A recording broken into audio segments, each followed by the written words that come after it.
If we don't have free speech, then we just don't have a free country. It's as simple as that. If this most fundamental right is allowed to perish, then the rest of our rights and liberties will topple, just like dominoes, one by one. They'll go down. That's why today I'm announcing my plan to shatter the left-wing censorship regime and to reclaim the right to free speech for all Americans. And reclaim is a very important word in this case because they've taken it away. In recent weeks, bombshell reports have confirmed that a sinister group of deep state bureaucrats, Silicon Valley tyrants, left-wing activists, and depraved corporate news media have been conspiring to manipulate and silence the American people. They have collaborated to suppress vital information on everything from elections to public health. The censorship cartel must be dismantled and destroyed, and it must happen immediately. And here's my plan. First, within hours of my inauguration, I will sign an executive order banning any federal department or agency from colluding with any organization, business, or person to censor, limit, categorize, or impede the lawful speech of American citizens. I will then ban federal money from being used to label domestic speech as mis- or disinformation. And I will begin the process of identifying and firing every federal bureaucrat who has engaged in domestic censorship, directly or indirectly, whether they are the Department of Homeland Security, the Department of Health, Human Services, the FBI, the DOJ, no matter who they are. Second, I will order the Department of Justice to investigate all parties involved in the new online censorship regime, which is absolutely destructive and terrible, and to aggressively prosecute any and all crimes identified.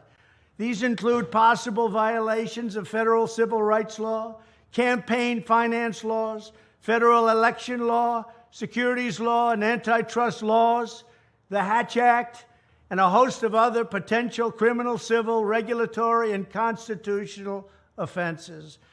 To assist in these efforts, I am urging House Republicans to immediately send preservation letters, and we have to do this right now, to the Biden administration, the Biden campaign, and every Silicon Valley tech giant, ordering them not to destroy evidence of censorship.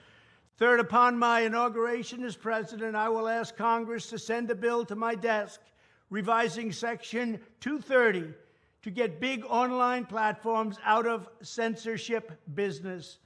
From now on, digital platforms should only qualify for immunity protection under Section 230 if they meet high standards of neutrality, transparency, fairness, and non-discrimination.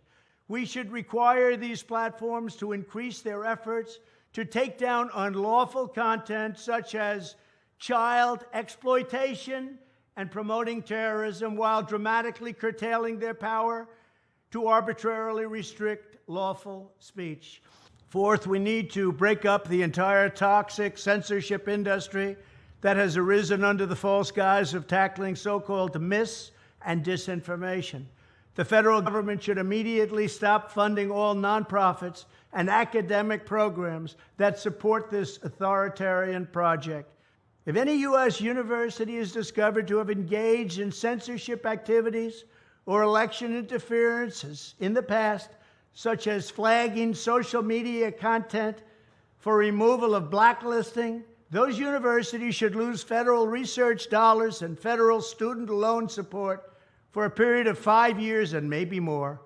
We should also enact new laws laying out clear criminal penalties for federal bureaucrats who partner with private entities to do an end run around the Constitution and deprive Americans of their First, Fourth, and Fifth Amendment rights. In other words, deprive them of their vote. And once you lose those elections, and once you lose your borders like we have, you no longer have a country.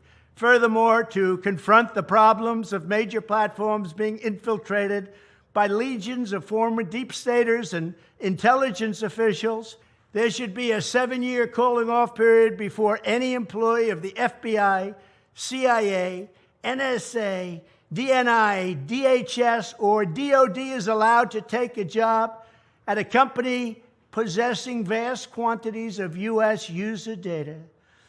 Fifth, the time has finally come for Congress to pass a digital Bill of Rights.